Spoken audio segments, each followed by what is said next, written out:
अगर चैनल पे न्यू हैं तो चैनल को सब्सक्राइब करें, ताकि जैसे ही हम क्लास 9 की जो प्रीवियस पेपर हैं उसके क्वेश्चंस को अब आगे अपलोड करते जाएंगे तो आप जो है ना पेपर्स के हवाले से उनकी तैयारी कर सकें और आपका जो माइंड है वो भी सेट हो जाए कि हमारा जो पेपर है उसमें कौन कौन सी एक्सरसाइज हैं वो इम्पोर्टेंट। तो शुरू करते हैं हम आज की जो एक्सरसाइज है उसके क्वेश्चंस को।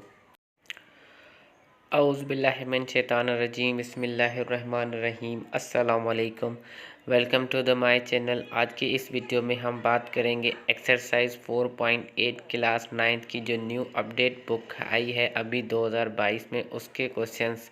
तो 2022 में ये जो हमारे पास न्यू बुक आया है उसमें कुछ क्वेश्चन जो है ना वो स्किप हैं जो पुराने बुक थे, तो हम उसके हिसाब से यहाँ पे हमारी जो वीडियो है उसको हम सॉल्व करेंगे। तो सिंपली हमारे पास फर्स्ट क्वेश्चन देखें क्या है कि find the factor by using the factor theorem. अब यहाँ पे हमें फैक्टर थ्योरम के ज़रिए जो है ना इस इक्वेशन के फैक्टर्स को फाइंड करना है। तो फैक्टर थ्योरम में हम सिंपली क्या करेंगे, सबसे पहले हमारे पास जो यहाँ पे कांस्टेंट टर्म होगी उस कांस्टेंट टर्म के हम फैक्टर्स निकालेंगे। तो पहले हमने इस इक्वेशंस को नाम दिया पी ऑफ एक्स का, तो ये हमारी पूरी इक्वेशंस किसके बराबर होगी, पी ऑफ एक्स की। इसको हमने इक्वेशन नंबर 1 का नाम दे दिया। अब यहाँ पे सिंपली देखें कि 1 के हम फैक्टर्स निकालेंगे। तो डिवीज़र ऑफ 1 आर, तो 1 के जो फैक्टर्स हमारे पास आएंगे वो एक प्लस आएगा और दूसरा -1। तो हमेशा जो भी हम फैक्टर्स निकालेंगे वो प्लस माइनस दोनों में हमको रखने होंगे। तो यहाँ पे +1 -1 इसके फैक्टर्स आ गए। तो यहाँ पे उसके बाद सिंपली क्या करेंगे, तो इसको हम x की जगह पे पुट करेंगे 1/1। तो पहले हम पॉजिटिव का 1 पुट करते हैं। अगर पॉजिटिव के 1 पे ये इक्वेशन हमारी 0 बन जाती है तो हमें -1 जो है ना उसको पुट करने की ज़रूरत नहीं है। तो हमें 1/1 दोनों को चेक करना है। अगर फर्स्ट पे ही हमें 0 इक्वेशंस में मिल जाता है तो सिंपली हम उसको ही हमारा जो फैक्टर्स है वो कंसीडर करेंगे, दूसरे नंबर्स पे हम जाएंगे ही नहीं। तो सिंपली यहाँ पे देखें तो x is equal to 1 in equation 1 में हम पुट करेंगे। तो अब हम जैसे इसमें x की जो वैल्यूज़ है उसको पुट करेंगे तो हमारे पास ये इक्वेशंस क्या बन जाएगी। अब p ऑफ x है तो x की जगह 1, उसके बाद x का क्यूब है 1 का भी क्यूब करेंगे, फिर -1 का स्क्वायर, उसके बाद प्लस, फिर x की वैल्यू 1 और -1। तो अब यहाँ पे देखें ये प्लस का 1 और ये माइनस का 1 दोनों कैंसिल हो जाएंगे। बाकी हमारे पास इन दोनों क्यूब और स्क्वायर को सॉल्व करेंगे तो 1 का क्यूब सॉल्व करेंगे 1 आ जाएगा, और उसके बाद माइनस हमने सेम रखी और फिर 1 का स्क्वायर सॉल्व करेंगे 1। अब सिंपली यहाँ पे भी देखेंगे प्लस का 1 और माइनस का 1 कैंसिल हो जाएंगे, बाकी 0। तो जैसा कि हमें x इज इक्वल टू 1 पे इक्वेशन जो हमारे पास है वो 0 बन गई, तो अब हम -1 को पुट नहीं करेंगे, सिंपली इसी को ही हम हमारा फैक्टर्स कंसीडर करेंगे। तो अब यहाँ पे हम ये कह सकते हैं कि हैंड्स x -1, क्योंकि हमने x यहाँ पे 1 पुट किया है तो इज इक्वल टू की साइड पॉजिटिव है, इस तरफ लेके आएंगे माइनस हो जाएगा। तो x -1 इस factor of p of x by using synthetic डिविएंस। तो बाकी के इसके जो फैक्टर्स हैं, क्योंकि हमारे पास इक्वेशंस क्या है क्यूब की पावर में है, तो इसके हमें फैक्टर्स भी जो है ना वो 3 निकालने हैं। तो एक फैक्टर्स हमें मिल गया। अब हम दूसरा फैक्टर्स निकालें, तो दूसरे फैक्टर्स निकालने के लिए हम सिंपली सिंथेटिक डिविएंस को अप्लाई करेंगे। तो अब x -1 से हमें मल्टीप्लायर मिल जाएगा, मल्टीप्लायर हमारा यहाँ पे क्या हो जाएगा, ये माइनस का 1 है तो प्लस का 1। अब सिंपली हम क्या करेंगे, इसके जितने भी कोफिशिएंट्स हैं वो हम इस पूरी रो में रखें। तो x³ का कोफिशिएंट 1, x² का कोफिशिएंट -1 और उसके बाद देखें तो x का कोफिशिएंट +1 और कांस्टेंट टर्म हमारे पास ऊपर देखें तो -1। तो जैसा कि हम सिंथेटिक डिविएंस में 4.7 में पढ़ के आए हैं कि फर्स्ट वैल्यू को हम एज इट इज़ रखेंगे, तो हमने as it is first value रखी। अब फर्स्ट वैल्यू को हम मल्टीप्लायर के साथ मल्टीप्लाई करेंगे, तो 1 को 1 के साथ मल्टीप्लाई करेंगे 1 आ जाएगा। अब इन दोनों नंबर्स को हम क्या करेंगे, सम करेंगे, तो -1 और 1 को हम प्लस कर रहे हैं तो हमारे पास आंसर क्या आएगा 0, क्योंकि एक माइनस का है एक प्लस का है, कैंसिल होके 0 बन जाएंगे। अब उसके बाद सिंपली हम इस 0 को 1 से मल्टीप्लाई करेंगे तो 1 × 0 इसका जवाब 0 आएगा। 0 को अब हम नेक्स्ट जो हमारे पास टर्म है उसके साथ प्लस करेंगे, तो 1 को 0 में प्लस करेंगे, हमारे पास आंसर 1 आएगा। अब सिंपली जो हमारे पास ये 1 आया, इस 1 को हम मल्टीप्लायर के साथ मल्टीप्लाई करेंगे तो 1 × 1 1 आ जाएगा। इस 1 को हम जो हमारे पास कांस्टेंट टर्म मतलब जो लास्ट वैल्यू है उसके साथ प्लस करेंगे तो -1 और 1 ये 0 हो जाएंगे। तो आप देख सकते हैं कि हमारे पास ये रिमाइंडर 0 आ गया। अब हम सिंपली क्या करेंगे कि इसका क्वेश्चंस लेंगे। तो यहाँ पे ये जितनी भी वैल्यूज़ हमारे पास आई हैं वो क्या है, क्वेश्चन हैं। तो ऊपर हमारे पास एक्स क्यूब था, एक्स क्यूब कैंसिल हो जाएगा। अब हमारी इक्वेशन जो है ना एक्स स्क्वायर से स्टार्ट होगी, क्योंकि हम इस पर डिविजन्स कर चुके हैं। तो जब भी हम डिवीजन करेंगे तो एक पावर उसका ख़त्म हो जाएगा, तो यहाँ पे क्यूब ख़त्म हो जाएगा, इक्वेशन हमारी एक्स स्क्वायर से शुरू होगी। अब जो प्लस और माइनस का मसला है वो हम यहाँ से लेंगे, जो हमारे पास यहाँ पे नंबर होगा, अगर प्लस में होगा तो प्लस में, माइनस में होगा तो माइनस में। अब सिंपली यहाँ पे 1 और एक्स स्क्वायर, तो एक्स स्क्वायर का कोफिशिएंट क्या है, 1 है, तो इसलिए हम सिंपली एक्स के साथ 1 रखेंगे, तो एक्स स्क्वायर और 1 को मल्टीप्लाई करेंगे तो ये एक्स स्क्वायर बन जाएगा। अब उसके बाद आगे देखें तो ये ज़ीरो, अब ज़ीरो किसके साथ मल्टीप्लाई होगा, एक्स के साथ, तो ज़ीरो जैसे ही हम एक्स के साथ मल्टीप्लाई करेंगे तो एक्स और ज़ीरो, ये ज़ीरो हो जाएगा, ज़ीरो लिखने की ज़रूरत नहीं। बाकी हमारे पास कांस्टेंट टर्म क्या आ जाएगी, 1, तो उसके हमने सामने रखा है एक्स स्क्वायर प्लस 1। अब उसके बाद हम जो फैक्टर्स थ्योरम है उसको अप्लाई करें, तो फैक्टर्स थ्योरम हमारे पास क्या होता है, P of X is equal to X minus 1 Q of X plus R. तो यहाँ पे हमारे पास एक्स माइनस 1 और क्यू ऑफ एक्स का आंसर क्या आया है, एक्स स्क्वायर प्लस 1, और रिमाइंडर हमारे पास क्या आया है, ज़ीरो। तो ज़ीरो को जब हम इसमें प्लस करेंगे इसमें कोई फ़र्क नहीं आएगा, तो हमारे पास सिंपली जो फैक्टर्स आएंगे वो क्या आएंगे, x minus 1 x square plus 1, और यही इस नंबर 1 का जो है ना वो सॉल्यूशंस हैं। दोनों फैक्टर्स जो है ना वो हमें मिल गए, एक हमें बाय रिमाइंडर थ्योरम से मिला और एक जो हमें वो बाय सिंथेटिक डिवीजन से मिला। तो सिंपली हम दोनों को कंबाइन करके रखेंगे तो वो हमारे पास क्या बन जाएगा, फैक्टर थ्योरम। अब हमारा जो नेक्स्ट क्वेश्चन है वो हम क्वेश्चन नंबर 4 करते हैं। बाकी के जो क्वेश्चंस हैं वो इतने मुश्किल नहीं है, तो वो भी आपसे अब जो हमने फर्स्ट क्वेश्चन किया है उसके हिसाब से हो जाएंगे। अब हम इसका जो क्वेश्चन नंबर 4 है वो स्टार्ट करते हैं। तो x cube plus 5x square minus 4x minus 20।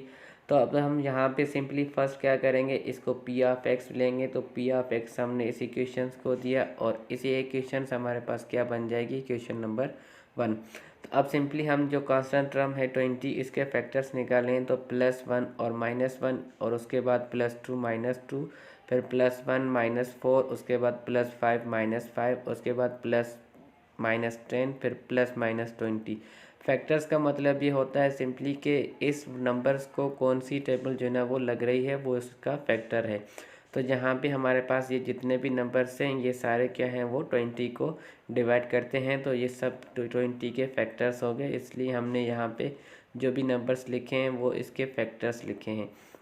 अब उसके बाद सिंपली हम यहाँ पे इन सबको 1 बाय 1 पुट करते जाएंगे। जहाँ पे ये हमारे पास ज़ीरो बनेगा उसको हम फैक्टर्स ले लेंगे। तो सिंपली पहले हम x is equal to 1 put करते हैं। तो देखें जब हम x इज़ इक्वल टू 1 इसमें पुट करते हैं तो हमारे पास जो सॉल्यूशंस आ रहा है वो -18 आ रहा है। तो -18 ज़ीरो के बराबर नहीं होता, तो इसलिए हम 1 को लीव करेंगे। अब हम -1 को चेक करेंगे।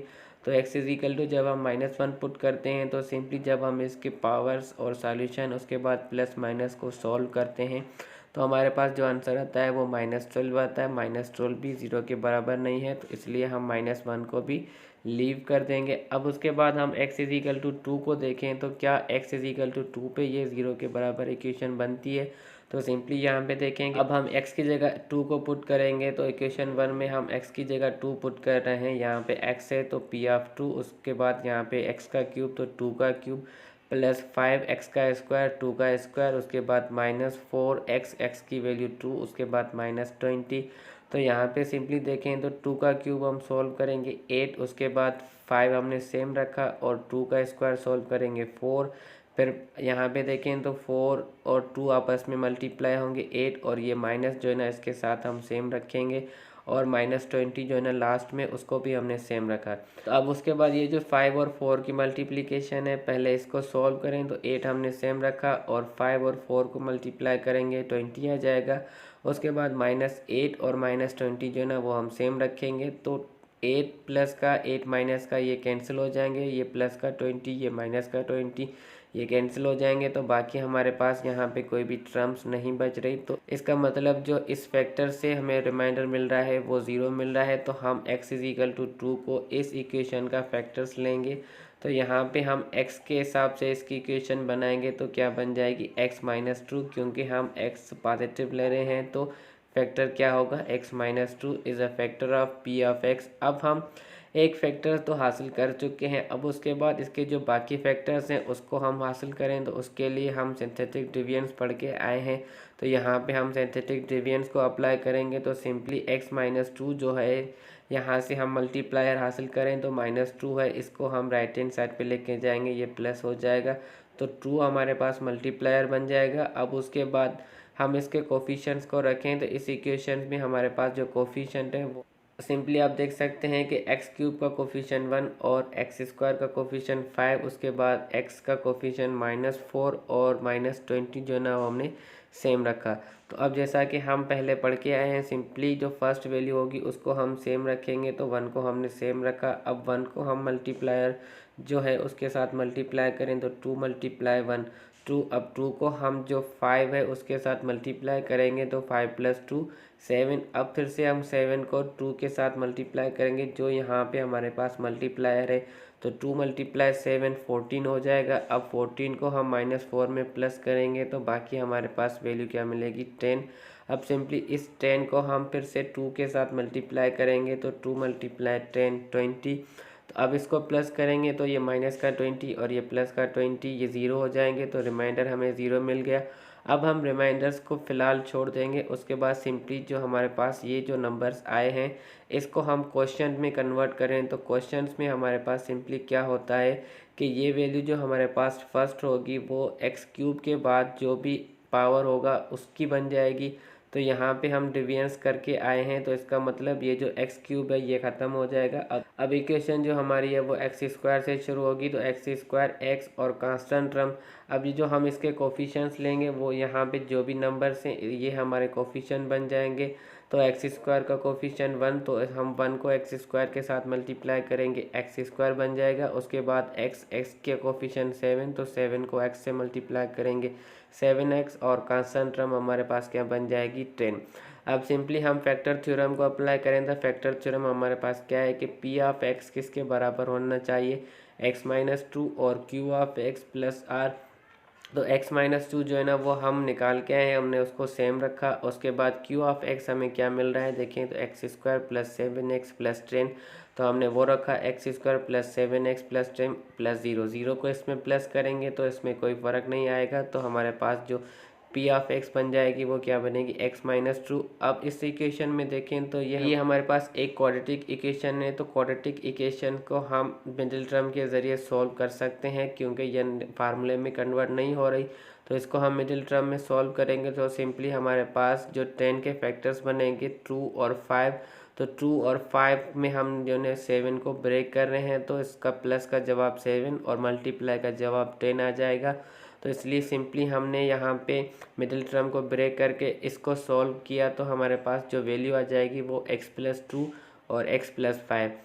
तो एक फैक्टर्स हमें x-2 मिला और दो फैक्टर्स जो हमें मिले x+2 x+5। और तो यहाँ पे इस एक्सप्रेशंस के जितने भी हम फैक्टर्स हैं वो निकाल चुके हैं। तो हमारा क्वेश्चन जो है ना वो कंप्लीट हुआ, क्योंकि वहाँ पे ऊपर हमारे पास जो पावर था वो पावर क्यूब में था। तो जब भी हमें क्यूबिक इक्वेशंस मिली हुई होगी वहाँ पे जो फैक्टर्स हम निकालेंगे तो उसके फैक्टर्स हमें जो है ना वो 3 मिलने चाहिए। तो यहाँ पे हमें जो है ना फैक्टर्स भी आप देख सकते हैं कि 3 मिले हैं, तो इसका मतलब कि हमने इसके तमाम फैक्टर्स को सॉल्व कर लिया है। तो उम्मीद करते हैं आपको ये दोनों क्वेश्चन जो है ना वो समझ में आए होंगे। अगर चैनल पे न्यू हैं तो चैनल को सब्सक्राइब